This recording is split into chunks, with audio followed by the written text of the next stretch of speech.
Hello friends, आज पुन्हा एकदा तुमचं नवीन ब्लॉगमध्ये स्वागत आहे. तुम्ही गेस करा आज मी कुठं चाललो आहे. श्रावणातला पहिला सोमवार आहे आणि तुम्ही लोकेशन गेस करा. मी आलेलो आहे श्री मलंगड येथे. एंट्री केल्यावरच समोरच मला भोलेनाथांचं दर्शन झालं.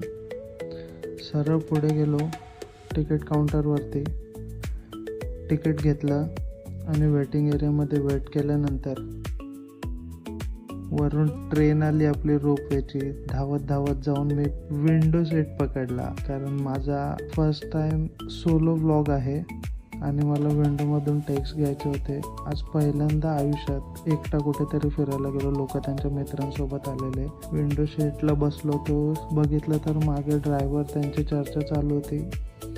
पोचलो वरती. मेन टार्गेट होतं की आपलं जे वरती मलंगडाच्या वरती जे शिवलिंग आहे त्याचं दर्शन घ्यायचं होतं. पाऊस होता. हे जे पुढं मित्र दिसतात त्यांनी मला 2-3 टेक घ्यायला मदत केली. इकडनं पुढे जाता जाता दर्शन झालं आपलं मारुतीरायांचं आणि पुढे होतं एका देवीचं मंदिर. पाऊस होता, निसर्ग सुंदर होता आणि फायनली मी आपल्या डेस्टिनेशनवरती पोचलो आणि भोलेनाथांचं दर्शन झालं. त्यांना बेल, फुलं, तांदूळ वाहून प्रार्थना केली आणि थोडी निसर्गाची मजा घेतली. इकडे धबधबा वाहत होता आणि थोड्याच वेळात इकडे पुन्हा मुसळधार पावसाला सुरुवात झाली. पाऊस आला, म्हटलं चला एक चहा घेऊया.